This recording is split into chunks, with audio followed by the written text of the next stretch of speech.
Hi everyone. இப்போ நம்ம பார்க்க போகிற கொஸ்டின் என்ன அப்படின்னு பார்த்தோம்னா, ஆசார கோவையின் ஆசிரியர் யார் அப்படின்னா பெருவாயின் முள்ளியார்.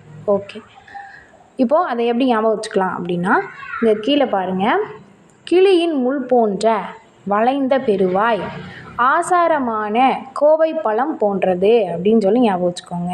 அது எப்படி அப்படின்னா, அதாவது கிளியோட முள் மாதிரி வளைஞ்சிருக்கிற அந்த பெரிய வாய் வந்து ஆசாரமான, இப்போ மதுரை ஸ்லாங்லாம் அந்த காலத்து ஆளுங்கள்லாம் சொல்லுவாங்க, ஆசாரமான அப்படின்னா அழகாக இருக்குது அப்படின்றத அப்படி சொல்லுவாங்க இல்லையா.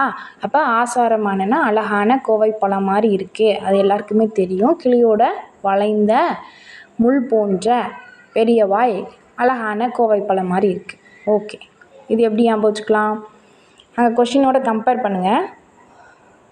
ஆசார இருக்குதா, ஆசாரமான கோவை, ஆசார கோவை. ஓகே, ஆன்சரில் பாருங்கள், பெருவாயின் முள்ளியார், பெரிய வாய், முள் போன்ற பெரிய வாய். இதை ஞாபகம் வச்சுக்கோங்க, உங்களுக்கு எப்பயுமே இந்த கொஸ்டின் மறக்காது. ஓகே, தேங்க்ஸ் ஃபார் வாட்சிங்.